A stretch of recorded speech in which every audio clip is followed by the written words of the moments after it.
and welcome to the Become a Guitarist Today podcast with myself, Adam Roach. So if you do like this podcast and want to know more about what's happening, don't forget to subscribe and like. Hey Adam, what's going on? Hey, how are you? I'm doing pretty good.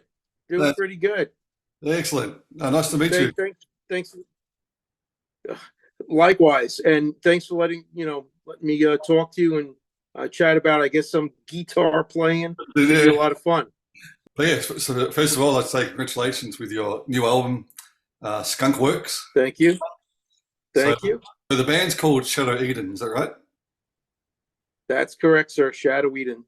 Yeah. Started in 2009, 2010. Okay. So we've been around for about 13 years. Yeah. So is this your project? Like, did you put this together? Yeah, I put it together. I was in a band once that shall remain nameless. That had vocals that was relatively successful. Yep. And there was a monetary dispute, and I decided that it was time to break out on my own. So you break out on your own. I can't sing a lick. I don't really know much about writing lyrics, but I do have some songwriting skills because I studied composition and theory in college. Okay. So I started writing some songs. And I was out of the band I was in maybe no more than a week. And I got a call from a former student of mine that was composing songs for the Discovery Channel and the Sci-Fi Channel, the background music. Yeah. So he hits me up out of the blue and he says to me, "What are you doing? Are you doing anything new?" I said, "Yeah, I'm going to start an all-instrumental band, sort of like Satriani, Demiola, McLaughlin." Yeah. He says, "Really?" He says, "Well, I'm in." He says, "I'm doing this instrumental thing, and I've got an R&B drummer who's phenomenal that just graduated from the New School of Jazz." Mm. So I sent them 3 songs, scratch tracks. They sent me 1 or 2, and we scheduled a rehearsal like 2 weeks later. So we did 5 songs out of the box, and I think those became 5 of the 6 songs that were on our first CD. The self-titled CD. And after the first rehearsal, we're just looking at each other like, wow, that was a joyful noise. It was just killer. Yeah. It came that smoothly. And it's been good ever since. There have been some struggles with lineup changes. There was some, I had to replace players because they actually passed on. So that was a very difficult period for the band, but we're back now, and I think we're stronger than ever with this particular CD. A lot of work went into it. I started writing it in 2016. Oh, wow. And just around the time that the pandemic started, I'm like, all right, I'm going to rewrite everything, and I did.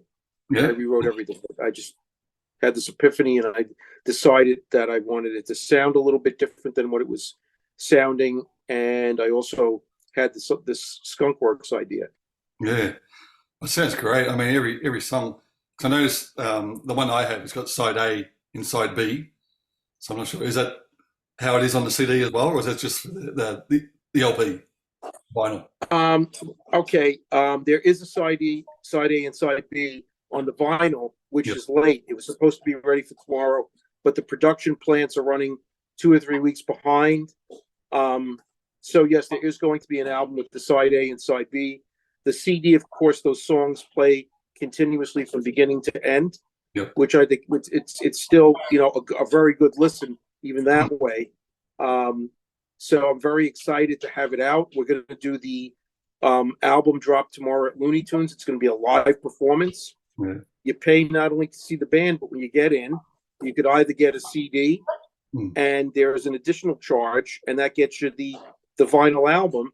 They'll have to wait a couple of weeks, but once it comes in, they'll find out. They'll go pick it up, and we really took our time, with recording it, getting the right pieces in places, getting the right players involved. You may have noticed that there are 2 songs on there where I'm joined by Joe Denizone, the violinist for Kansas. Yeah. Yep. And those songs originally, that was the prologue. Okay. Which is actually, the prologue is actually a second version of Skunkworks. I did 2 versions of Skunkworks. I did one that's a little bit more proggy and metal, and I did one that was a little bit more of a lighter rock thing. So the lighter rock version became, I took a section of it, called it Prologue. So with myself and the producer Don Chaffin on keys doing violin parts. And then, we mixed it and we mastered it, and I'm listening to it and I'm like, oh, this sounds really good. And then, we have it surrounded by all these other songs with all these other great players, including my current band lined up, which is Alejandro Garcia. He's actually a Grammy winner. He's actually won a Grammy for his instrumental stuff out for Mantra. And Lance Jaeger is a great bass player. He knows every cover tune under the sun. He's played with every cover band and every tribute band in the tri-state area. Wow. So, it's great having him in the band because he's got a great ear. He's got like this pitch perfect thing going on. Yep. So you don't even have to give him a libretto or even a song to listen to. He'll just join you at rehearsal and he'll begin playing, and he could just somehow memorize it. So that's all great stuff. But anyway, I record these 2 songs with faux violin on keyboard, and then we get the whole album done. And I'm critically listening to it with Don Chaffin, and I'm shaking my head. He goes, "Oh no, what's wrong now?" So I said, "Don, these 2 songs, I need real violinists." So he starts looking through his phone. He says, "Oh, I know someone." I said, "Fuck that." He's like, "What?" I said, "Hold my beer." I said, "I'm going to call Joe Denizon." He's like, "The violinist in Kansas?" He goes, "Get out of here." I said, wait. So I sent Joe a text. I'm like, "Hey, Joe, can I give you a quick call?" He was on tour, but he was down. He goes, "Dave, of course." So I called him up. I told him what was going on. He says, "I'd love to do it." So we sent him the tracks, and 3 days later, I had finished product. And he sent it to me. He sent it to me at like 1 or 2 a.m. in the morning. So I get this ping, and I'm like, all right, I got to wake up. I got to listen to Denizon wail. And the violin parts he did were absolutely phenomenal. Even just the raw tracks were phenomenal. He used what was originally there as a guide, but Don and I just didn't have the skill to do on the keyboards what he was able to do on the violin. It's just absolutely magnificent what he did. And then we mixed it down, and I sent him the tracks, and I'm like, okay, here we go. He could turn around and say, "This sucks," and he sent me a very, very, very, very nice email. He said, "Oh, this sounds phenomenal. I'm so happy I played on it," and everything like that. So that was recently. That was done in like the last month and a half, 2 months. That's how close I came to putting the tracks on there with the keyboards. Yeah. And again, it sounded really good with the keyboards, but I'm just like, nah, I need someone with mad violin skills on this. So I called up Joe, and I'm just blessed that I've known him for a long time. He was able to do it. That's incredible. That's really good. Yeah. You can definitely tell it sounds great. Like you can tell it's live as well, I think, by listening to it, which is really good. Yeah. A lot. You're the first. No, I'm sorry. You're the second person that noticed it. The first person that noticed it was someone else that was at D City where I recorded it for a session, and he was listening to the guitar parts, and he goes, "That's live?" So that's right. They said, "Don rolls and I play.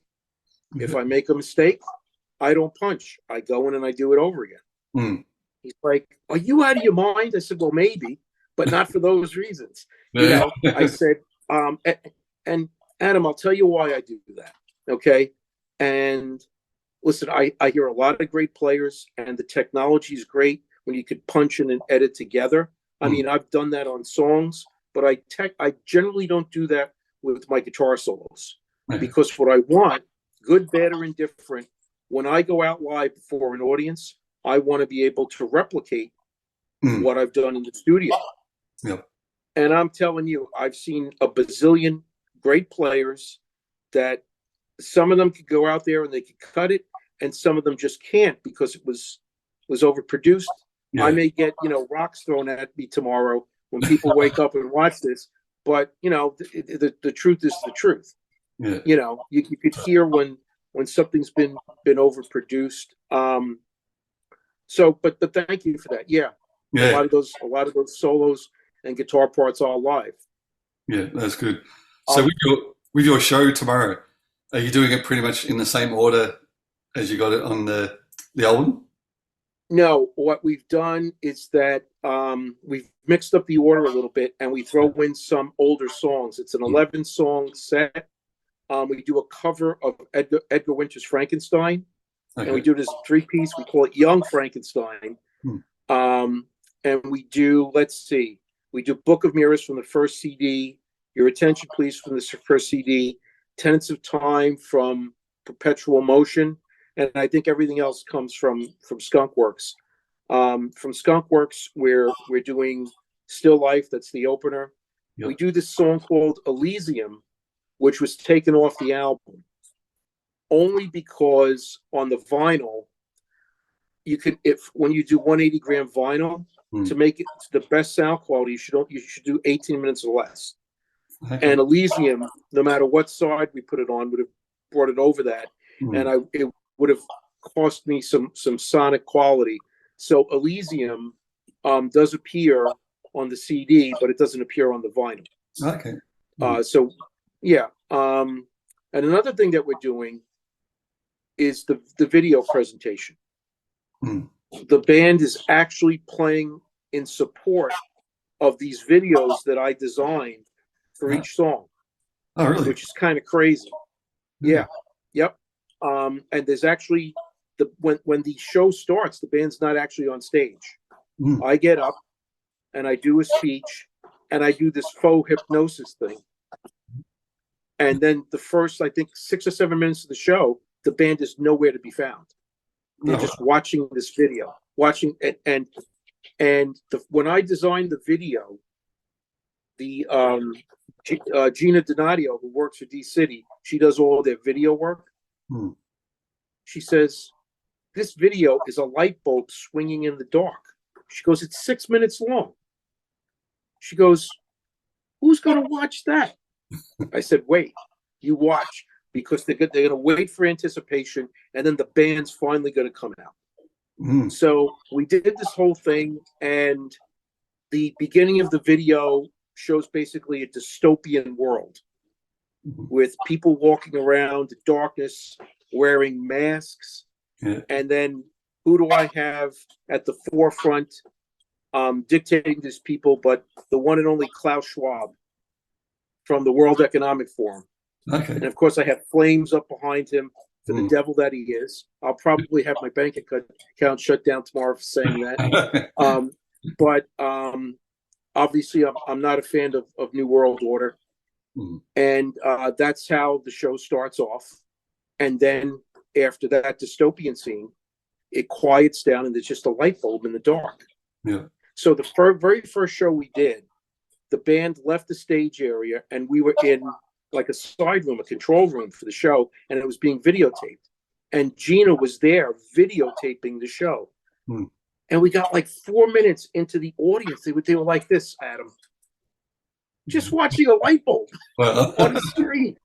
It's like they were hypnotized. It was the craziest thing. So she turns around, she goes like this. She goes, I don't believe it. I can read her lips. She goes, I don't believe it. So then the band marches back in, and then we do Still Life, which is a mellow acoustic thing. Elysium is acoustic, but it's very much like that Dimiola Paco de Lucia, McLaughlin, Friday Night in San Francisco. Yeah, that song is very much like that. Then it goes into Tenets of Time, which is very Dream Theater-ish. And then we just follow through the set, a couple of the classic tunes and some more of the new stuff. And every song has video except for Starlight Sonata.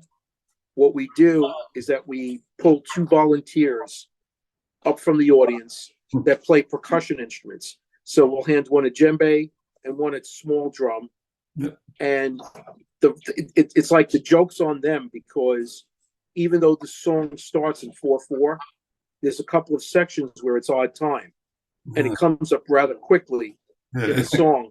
So they'll be standing there, and they think they feel the downbeat, and then all of a sudden, the band's in a different time signature, and they look like they screwed them up, and they're like, what happened? That's really good. Yeah, we have a good time with that, and we've done. This will be our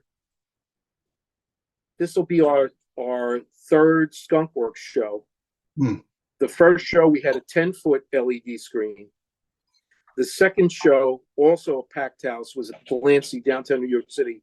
They would only let me bring in a 50-inch screen. They said, we're not going to let you bring in more than a 50-inch screen because it won't fit into the club. Because, the clubs in New York City, they may have like a restaurant on top, and they have a club underneath, and you have to get down this staircase. They're like, no, it's not going to fit on a stand. So we were limited to a 50-inch. The record store is allowing us to do a 70-inch. We did measure for the 10-foot screen, and it would not fit through the front doors. Okay. So we can't do it. So, that's basically where we are with the live performances. It happens tomorrow at 6 p.m. Yeah. The store is telling me that there have been a lot of advanced sales. Mike McDowell of Shred Guy tells me that the CDs that he has have already sold out. Oh, really? And they're not. You can't. The link doesn't bring you anywhere. He's getting messages and people actually sending him moolah for this. They can't buy it yet. So he's like, you're going to have to send me more CDs. And I said, well, I hope I can, because it looks like Looney Tunes is going to sell out, and that'll wipe out the whole first wave of CDs. And then, we go to the vinyl, and there are people that are buying the vinyl. I'm getting messages and texts from people say, hey, I bought a wristband for the vinyl, and the CDs are $13 and then tax.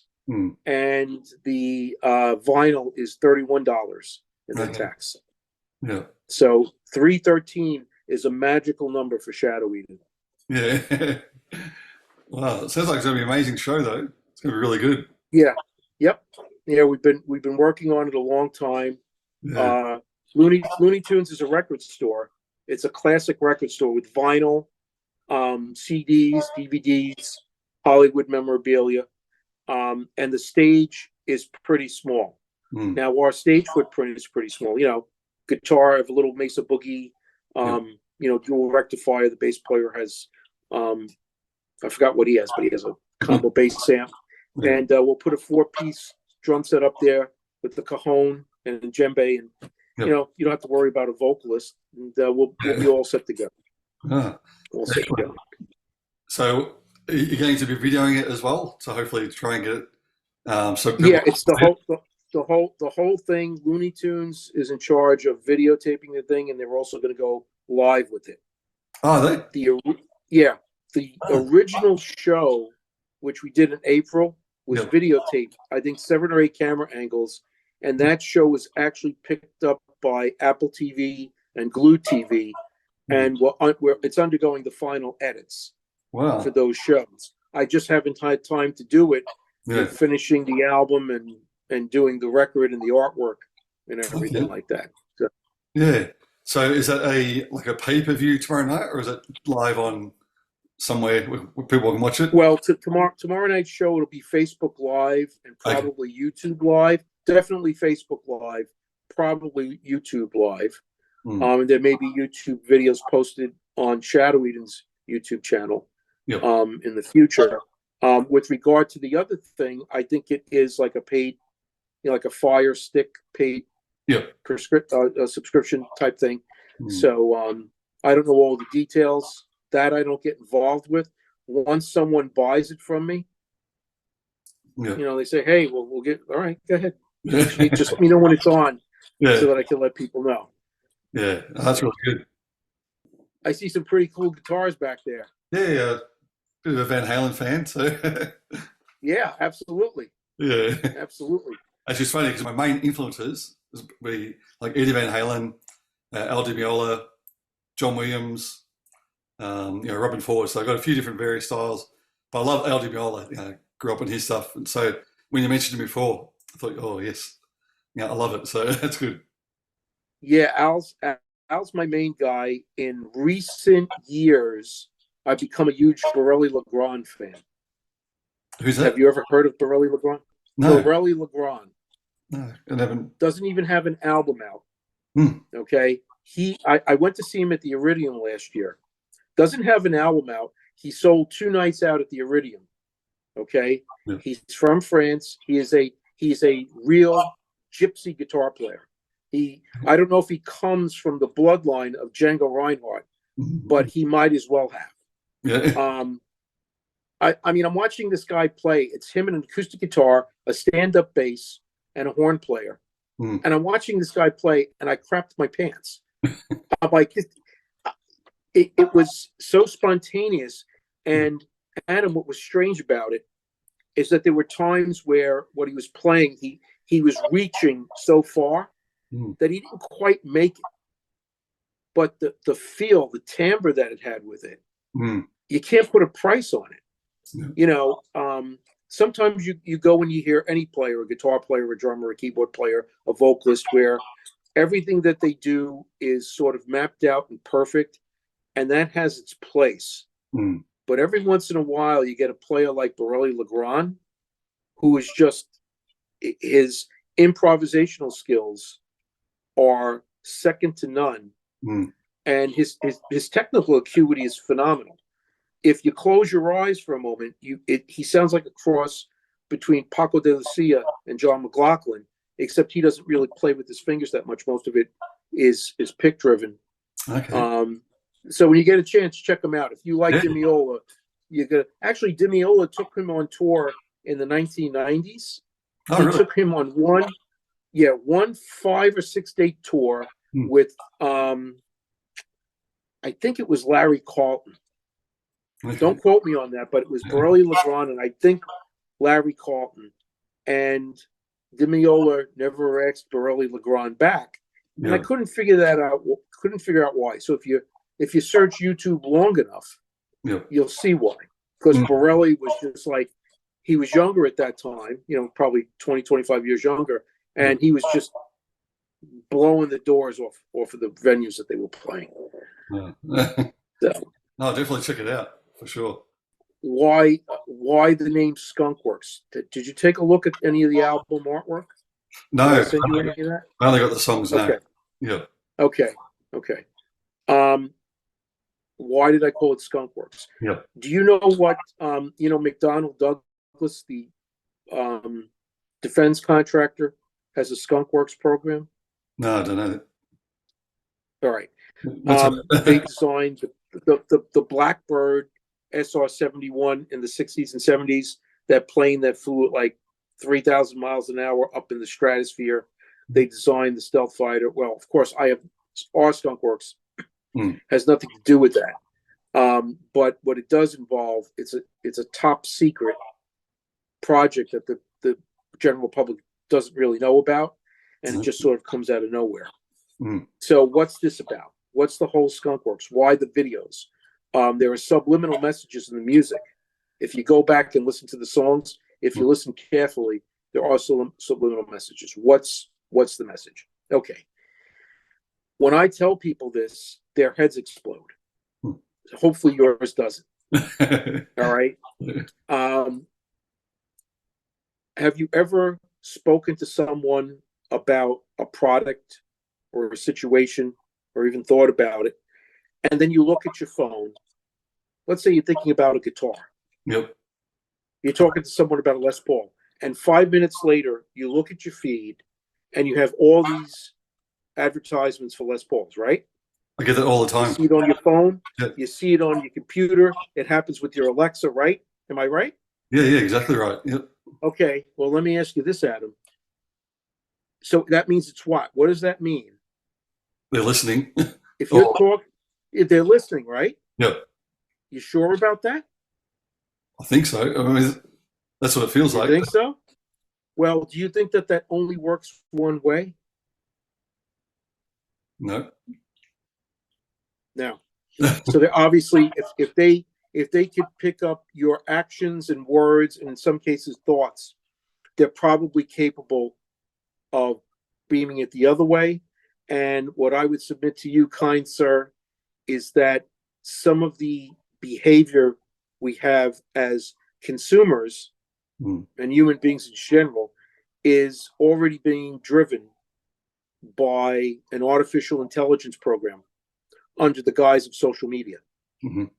And what they're doing, they're carefully, the AI, which I consider to be nefarious, is basically picking up all of our habits, our needs, our thoughts, our wants, and they're already integrating humankind into this artificial intelligence programming. So that's what Skunkworks is about. And when I tell people this, initially they're skeptical, but I'm like, prove me wrong. Yeah, exactly. Yeah. I mean, we've all had the experience where you may think of something. You know, I might think of, well, oh, you know what? I better go out and get a couple of new guitar cables because I keep stepping on the ones that I have on my pedal board. And then 5 minutes later, you know, Sam Ash Music is like advertising. I'm like, how did they know that? And everyone that I know has experienced it. I think you've experienced this. Yeah. So, right. So that's what Skunkworks basically is about. It's bringing awareness to essentially that there is a secret program running amok, which is monitoring everything we do, including this conversation. So if I disappeared during the night, you know what happened. We're caught out. Yeah, they came and got me. The men in black came and got me. But that's basically what it's about, and that's what a lot of the videos are about, if you watch them, and that's what a lot of the subliminal messages are about. Wow, that's really cool. No, I mean, because we were talking about that here. Like, you know, I think it happened the other week. I was just talking to my wife about getting some brown shoes for my suit. And all of a sudden, oh, look, brown shoes. Exactly. And I never typed it or anything. Just talked about it. Right. So what you have to say to yourself, and this I'm not sure about, well, did you think about the brown shoes first, or was some sort of message through streaming, your phone, Alexa, your smart TV, was something sent to you that your brain is now being trained to interpret that made you think brown shoes for suits? You see, you don't know, and that's the scary part of it, because you know what? Where I think that if we're not careful, we're not going to know when we're actually alive or whether or not we're living in a simulation.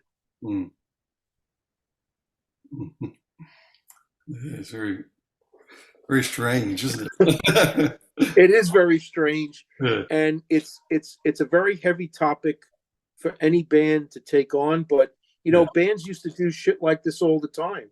They used to do, you know, whether it was Pink Floyd, The Wall, or Peter Gabriel, Salisbury Hill. You know, used to have especially progressive rock musicians, or even the Beatles. You know, going back to the Beatles, even some Black Sabbath, they released some controversial albums like Masters of Reality and stuff like that. That used to do albums that dealt with real day social scientific issues, and for whatever reason, bands have seemed to just like completely abandon that. What? None of us are rebels anymore? I guess not. Yeah, that's right. No, that's really good though. It's a great message to have, especially these days. Yeah, that's it is. Yeah, that's excellent. But probably the one song that really caught me was two of my favorites was Brooklyn 1978. I just love your melody over that and the acoustic and everything. Thank you. And Warrior Poets. Sorry, another catchy melody. Thank you. And that's why I put them next to each other, because you haven't seen the artwork yet, and I'll make sure that Michael McDowell gets that to you. Okay. Get you a CD with the album. If you look at the back of the CD or the album, it says copyright 1978 Shadow Eater. Mhm. And why did I do that? Okay. I'm glad you like those two songs. You hit it dead on. They're very melodic. Yeah. What, aside from the Skunkworks construct, the messaging I wanted to get across, what did I want the album to sound like? Well, I started playing guitar in 1980. Mhm. Okay. I had just gone into middle school at that point.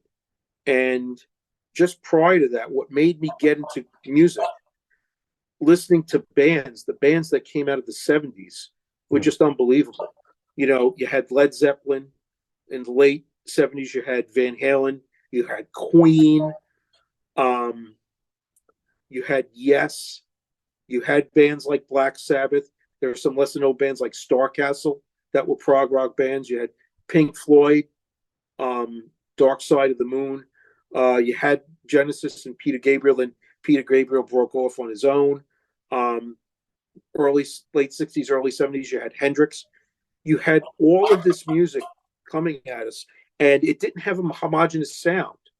It was all different. And then somewhere along the line, I don't know what happened, but everything sounds alike now.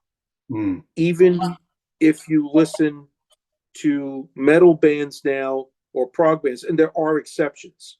Yeah. And I'm not criticizing anyone. It just seems to be something that happened. I don't know why. I can't explain that. Maybe it's the subliminal messages that are being streamed to them. But the reason why I rewrote this album is that when I was a kid and I was first learning how to play, I wanted to write this album, but I didn't have the skill to do it. I wanted to sound like Led Zeppelin. I wanted to sound like a little Van Halen in there. All of these great bands and all these great players, okay, that wrote, genuine music. Okay, even Steve Howe. Yes, if you listen to the solo at the end of Skunkworks, that could have been a Steve Howe solo. And that's exactly the way I designed it. I mean, I didn't copy any of his licks, but I copied the feel.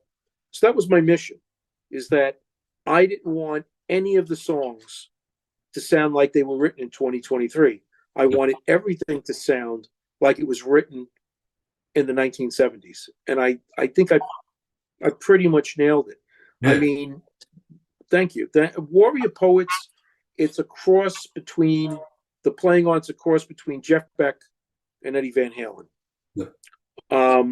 Brooklyn 1978, it's more like an Al Di Meola in some spots, and in other spots, I'd say it's probably more like a Jimmy Page melodically. At the end of Stairway to Heaven, he has those leads which are sort of melodic and harmonized and stuff like that. Yeah. So that's what I went for there.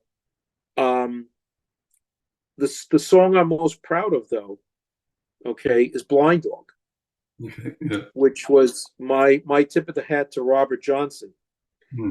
And the reason why I'm very proud of that song, because I don't think there's probably more chords in that one song than all of my other songs put together. Yeah. I don't know how many chords. I never sat down and counted them, but I'm proud of it for a number of reasons. First off, it starts as an acoustic piece. Then when we get to the electric part coming in with the slide, Alejandro plays an Afro-Cuban rhythm. Now that's appropriate because Robert Johnson, who lived in the South, and he allegedly sold his soul to Legba, the devil. It has that voodoo feel to it. So when we did that, we had the Afro-Cuban rhythm. I was like, holy crap, this sounds like you could be dancing around the fire, summoning Beelzebub. So I'm like, this is great. And I was also very proud of the song because it forced me to play slide guitar after 20 years. I hadn't picked up a slide. Yeah.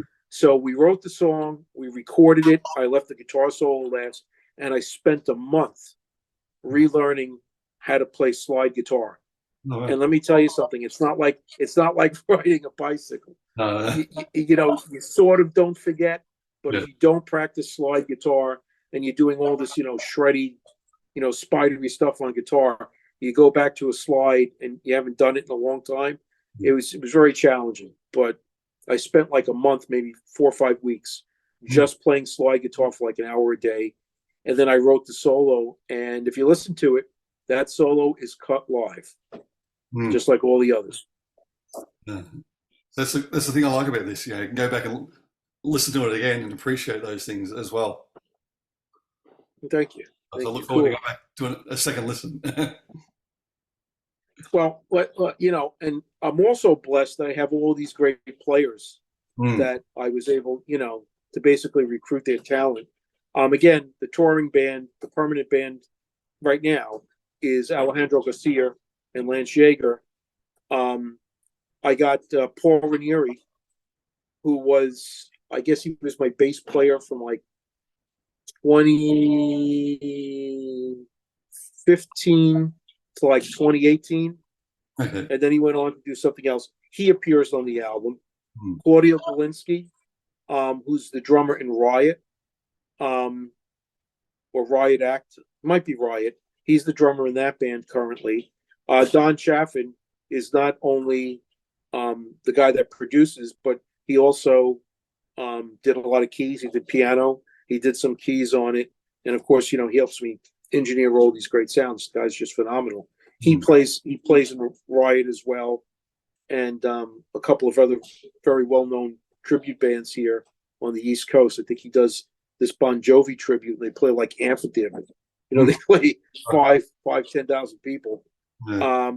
I have Jordan Kanata, Berkeley grad. I know Jordan since he's 10 years old. His brother studied guitar with me, and his brother and I used to do like a rock band thing, like a school of rock thing. Oh, yeah. And now he's the drummer in Slaughter, and he also really? does some drum. Yeah, he's the drummer in Slaughter, and he also does drums occasionally for Lynch Mob. Wow. With George Lynch. Yeah. Yeah. So, of course, Joe Denizone from Kansas. I have Glenn DeGrossa. Glenn is the lead singer and principal of the prog band Awaken. Excellent band. I don't know how long I know Glenn, forever. And he can play any instrument. Like me, he's a music teacher, but he knows how to play more instruments. You know, if I called up Glenn, can you play a tuba? Oh, yeah, I can play the tuba, and he'll do it great. So that's good. What happened is that I cut the one version of Skunkworks with Ranieri, Jordan Kanata, Don, myself, and it sounded great, but it really sounded like Kansas. And not that there's anything wrong with that. And I'm like, okay, I'm going to keep this, but I wanted to make it a little bit heavier. Now, Jordan, I mean, he's a great drummer. So I used his drum tracks. My guitar tracks, the only thing I did was that I added more electric. And I went from using a Marshall on the original cut to a Mesa Boogie to give it a slightly heavier sound. And I'm like, who am I going to get to play bass? So I thought about it. I wasn't in touch with Lance yet. And this was during the pandemic. So I called up Glenn. I'm like, Glenn, how you doing? So we were talking a little bit. And I said, can you play bass? He says, of course I can. He got insulted. Of course I can play bass. He goes, look, I've got a 15-string bass. I'm exaggerating. But he had like one of these 6 or 7-string basses. I said, okay, would you play on the track? He goes, I'd love to. So he plays on the track. So now what I have two great versions. They're just stylistically a little different. And I knew I was going to have violins on one because Don and I did it on keyboards. And I knew eventually I was going to get someone like Joe to come in. And I'm glad it was Joe coming and put real violins down on it. But on the heavier version, I'm like, I don't want the violins. I did that arpeggiated thing, like two-handed arpeggiated thing that you hear on the heavier version. And I said to Glenn, it's missing something. It's missing like the piano melody. He says, I have a guitar synth. He goes, let me screw around with it. So I gave him like a week or two. He calls me up. He says, I did this like synth thing. It's like a flute melody. And Adam, I listened to it. It blew my mind. It was phenomenal. So that's the heavier version of Skunkworks that we did the video around. And the lighter version, I edited out and I made that the beginning of the album, the prologue, because I thought it made a nice introduction to Brooklyn 1978. Yeah. Brooklyn 1978 was the only track where I did not use a Paul Reed Smith guitar. Oh, is it? I used a Grover Jackson guitar out of his new shop. Yep. And that guitar is phenomenal. I still have it, but I am on the PRS roster. Yeah. So almost all of my work's done on the Paul Reed Smith. And that's because it was a bolt-on neck. They didn't have the Silver Sky or anything out when I did that track. That was done in 2016, I think. So, I mean, the Grover Jackson, it had more of a Strat-like sound. Yep. And I just needed it for that track. Oh, so definitely all works. That sounds great. Like I said, the whole album, I love it. So thank you. Hopefully I can see it live one day. Well, hopefully you do. Hopefully we make it to Australia, because that's where you are, right? Yeah, that's right. Yeah. We've played nationally, but we've never played internationally. Okay. I thought that prior to the pandemic, we were on the verge of breaking out of that because we were getting invited to all the NAMM shows. I've been going to NAMM shows since 2009, and then I actually went to the 2020 NAMM show. I did an appearance for Morley Pedals. I did an appearance for Paul Reed Smith, and I had the talent there. I had my brother, by the way, played bass on one of the tracks on Starlight Sonata, but he doesn't appear as Alfonso Mercado because he didn't want to. My brother is an attorney. He's got a real job. And he says, yeah, Dave, he says, I'll play on the track. He says, but, he goes, I have the law practice. It's very conservative. I don't want them to know I'm doing. All right, so what do you want to do? He says, well, give me like an assumed name. I'm like, what do you want me to call you? He goes, call me persona non grata. All right, I'll call you. I'm like, you sure? He goes, yeah, call me persona non grata. So then we did the Starlight Sonata video. And I said, what are you going to? He says, I'm going to wear a mask. And he shows up, the anonymous mask. Yeah. The creepy white mask with the stash and the beard. That's how he shows up.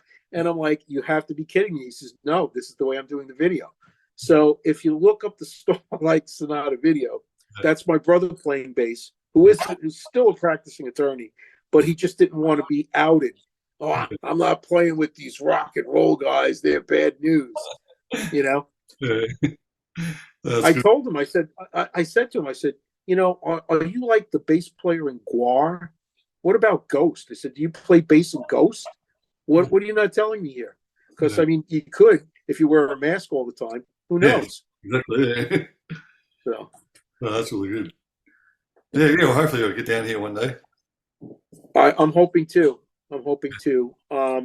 What I'm doing is that I'm very carefully spacing out the shows and where we play at this point.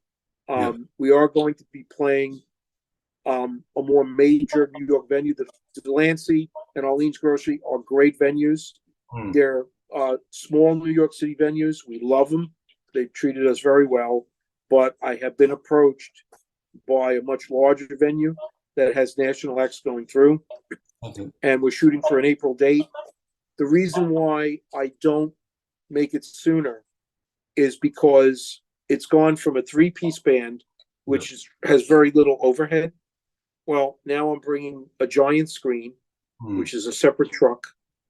I mean, if they tell me to bring this, Adam, if they tell me bring the 10-foot screen, Davey's bringing the 10-foot screen. That's it. But I'm bringing an LED screen. I have to bring someone to operate the screen. I have to bring someone to set it up and carry it. I mean, I have my own shit to carry. So it's slowed me down a little bit, but I think it's also made me careful. Yeah, that's right. I'm more careful about the venues I choose. Arlene's Grocery, I turned down the last time because they wanted us to perform without the video screen. And, we've been around for 13 years. And everyone's like, well, why do you need a video screen? I said, why? Because it's no longer just a three-piece instrumental act. Now it's a brand. Yeah. And it's got this thing, and people are really loving the videos, you know? So why change that? Yeah, that's good. You know, I see more people. It's not that we couldn't draw people, but, you know, now all of a sudden, every show, it's, you know, 100 people walking in the door. Yeah. And I tell everyone at the beginning of the show, ignore the band, watch the video screen. Yeah. And they do. They're just like, yeah, that's really good. yeah. Yeah. So the album's released officially tomorrow, isn't it? Is that right? Tomorrow. Yep. The in-person, you'll be able to get the CD and the vinyl album at Looney Tunes. And simultaneously, for all of the sales where people can't make the gig, it's on Shred Guy Records. Yep. So it's going to go on sale tomorrow. And like I said, it's my understanding that the pre-sales are robust. And, you know, I've heard both the CD and the album. And listen, I'm a vinyl guy. I'm old school like that. CDs are great. I don't do streaming because now I'm afraid with the streaming, they're also beaming signals. Call me crazy and a conspiracy theorist, but it is what it is, Adam. But the vinyl albums, I don't care who it's by. You could take Led Zeppelin 2, which in my opinion might be the greatest rock album ever done, hard rock album ever done. And you could take it on vinyl, on the original pressing, and you could take it on a download or whatever. And of course, the digital stuff is always clearer. It has more dynamic range, but it's not spatial. When I listen to anything that's digital, you could hear where it's coming from. In other words, it's directional. It may sound louder. It may have more dynamic range. When you listen to vinyl, it's spatial. You really can't tell it's any one particular part of the room. Even if you turn it up loud, it sounds like you're immersed in the music. I guess it's just the mechanics, you know, the analog mechanics, that you have things that are creating friction, which are producing the sound. I think it's just more realistic, even with the scratches and pops and the loss of dynamic range. I still think it sounds more realistic. Yeah, yeah. In my opinion. Yeah, no, a lot of people are the same. I don't have a record player. I mean, I did a long time ago, but not at the moment. So, yeah. Do you still spin vinyl? No, my brother does. He's got it. He's got Cool. all my old records. He's got those ones. So, yeah. Okay. Oh, he's a lucky guy. I know. Yeah, it's right. He's got like all these, you know, the crates full. Yeah. Yeah. That's what I have. And the funny thing is, back in the 90s, my brother, he's like, oh, I don't want these albums. They're too hard. So he gave me all these albums. I don't know, maybe a dozen albums or something like that. And some of them are pretty hard to find, rare albums. Yeah. So I've been carrying them around since like 1992, you know, 30 years. And I still spin them and I clean them. And I'm one of these guys that actually have the record cleaner where it comes in and it cleans the record. You take it out, you dry it. You know, real audiophile stuff. And now that vinyl's becoming popular, and he calls me up one day. He's like, remember those albums I gave you? I'm like, yeah. Can I have them back? I said, no. You know, I'm not good. I said, I've been carrying them around. I said, there's a maintenance fee attached to it. That's right. Adam, appreciate it. Appreciate the interview. Pleasure speaking with you. Let's do this again sometime. Yeah, definitely. No, I'd love to get more into your playing as well. So we'll do it again for sure. All right, cool. Maybe one day we'll have. I don't have my rig here because my rig is at Looney Tunes right now. Oh, yeah. No, that's okay. But maybe one day we'll do one of these and we'll jam a little bit. That'd be excellent. Yeah, really good. All right, cool, Adam. That's good. Well, thank you again, David. Thanks, brother. Be good. All right. Talk to you real soon. Have a good gig. You too.